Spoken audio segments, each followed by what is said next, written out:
Uma vez que nós já estamos terminando o nosso assunto sobre componentes formadores da personalidade humana, e nós abordamos muito sobre o perfil volitivo e o espírito de liderança, vamos agora falar algo sobre chefe e líder, chefia e liderança, a diferença entre poder mandar e saber de fato comandar. O nosso enfoque aqui é para o lado espiritual dentro da igreja, mas as normas gerais aqui apresentadas valem para qualquer tipo de líder, mesmo que não tenha nenhum tipo de envolvimento com o trabalho eclesiástico.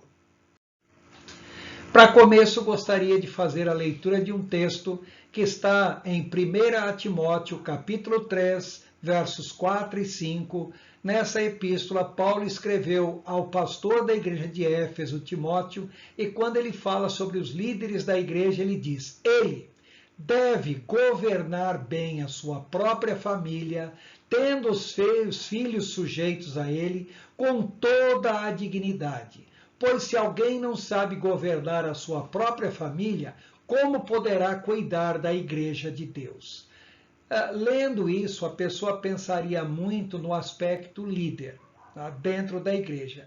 Mas é importante destacar que, em geral, quase todos os líderes em qualquer tipo de atividade acabam naquela sua ânsia de buscar a posição de liderança, negligenciando justamente onde mais deveria destacar o seu espírito de liderança, que é no seu ambiente familiar. Em geral, quase todo líder falha muito na liderança da sua própria casa. E nessa epístola de Paulo a Timóteo, ele deixa bem claro que o líder na igreja, ele tem que saber, acima de tudo, governar bem a sua própria família e ser um exemplo para que toda a família, de fato, veja nele um líder verdadeiro. Quando nós falamos em líderes espirituais, lembrar que os líderes espirituais são pessoas comuns, mas pessoas comuns que Deus usa para influenciar espiritualmente outras pessoas. São chamados para criar e liderar parte do rebanho de Deus. Agora, quando nós falamos em líderes espirituais, muitas vezes são confundidos com líderes eclesiásticos. Líderes eclesiásticos são líderes de igreja, aquelas pessoas que são construtores de grandes templos, grandes denominações, grandes ministérios, não são necessariamente pessoas que se destacam como líderes espirituais, embora sejam grandes líderes eclesiásticos. O ideal seria que todo líder eclesiástico fosse um líder espiritual e que todo líder espiritual, de fato, fosse um líder eclesiástico. Mas na prática, não é isso que realmente acontece. Nem sempre os líderes eclesiásticos são líderes espirituais e nem sempre os líderes espirituais são líderes eclesiásticos. Uma vez entendida a diferença entre liderança espiritual e liderança eclesiástica, vamos ver o sucesso da liderança. A liderança espiritual depende mais da unção de Deus que das habilidades naturais de liderança da pessoa. É óbvio que essa pessoa, em geral, tem algumas habilidades naturais de liderança, mas a liderança espiritual depende principalmente da chamada divina, do que Deus vai fazer na vida dessa pessoa e através da vida desta pessoa. Por outro lado, quando nós falamos em liderança eclesiástica, essa depende muitas vezes da capacidade administrativa e da capacidade de articulação do líder. Ou seja, tem que ser uma pessoa que saiba mandar, que saiba administrar e muitas vezes saiba articular, ou seja, fazer uma política dentro da igreja para que de fato essa pessoa chegue a uma posição de liderança eclesiástica. Quando nós falamos sobre líderes, nós temos que identificar o que é um líder e o que é um chefe. Nas igrejas, há muitas pessoas inteligentes, pessoas capazes, pessoas honestas, pessoas bem intencionadas e bastante espirituais, ocupando posições de liderança, mas que não têm o perfil de verdadeiros líderes. São mais chefes que líderes propriamente ditos.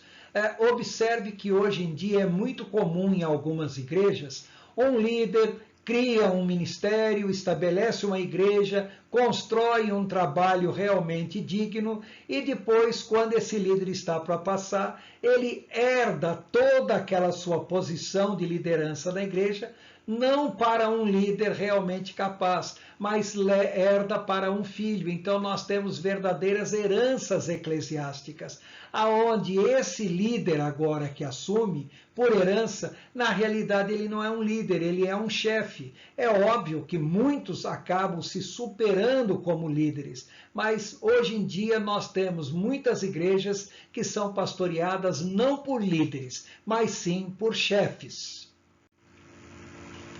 Vamos ver a diferença entre um chefe e um líder. O chefe, ele é promovido por tempo de casa ou por indicação de terceiros, por exemplo, a herança eclesiástica. O líder assume a liderança por suas qualidades, geralmente em tempos de crise.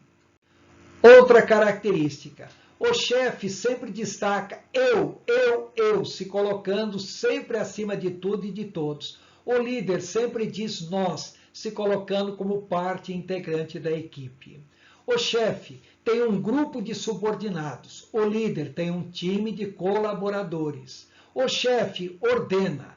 O líder pergunta, questiona, orienta. O chefe diz vão e façam. O líder diz vamos fazer.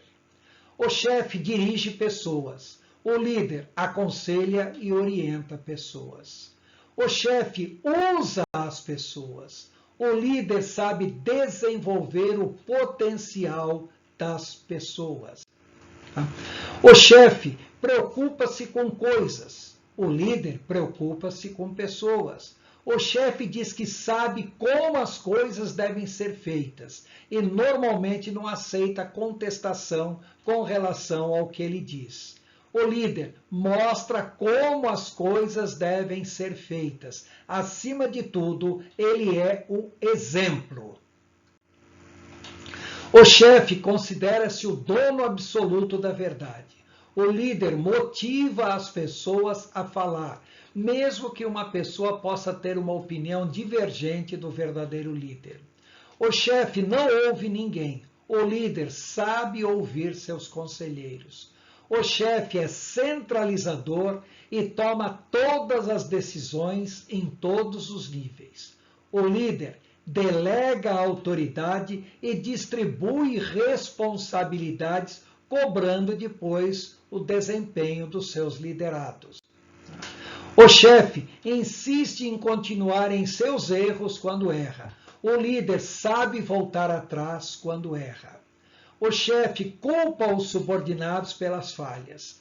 O líder ajuda a corrigir as falhas. O chefe fica com os créditos para si. O líder atribui os créditos a quem de direito. O chefe é essencialmente tradicionalista. O líder é essencialmente inovador. Veja bem essa figura, a diferença entre o chefe e o líder. O chefe fica atrás mandando, os seus liderados têm que carregar tudo, inclusive o próprio chefe, e observe que eles têm que olhar para baixo e muitas vezes olhar para o chefe sempre naquele temor com relação à opinião do chefe. Enquanto que o líder, na realidade, ele vai na frente do seu grupo de liderados, aonde os liderados estão olhando para ele. Ele não é uma pessoa que fica distante, deixando que os demais façam as coisas. Ele vai e assume a frente no que deve ser feito. Entendeu a diferença entre chefe e líder?